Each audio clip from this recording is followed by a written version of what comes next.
Elagu põllumajas. Noored, tulge võtke veel piima, kes said poolt.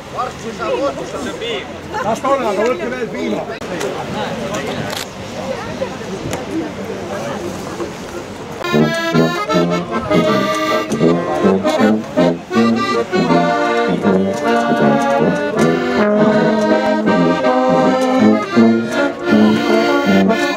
Ma just Facebookis vaatasin, nii, sõbrad on Soomest ja igalt poolt maailmast ja Tallinnast ja noh, elavad kaasa.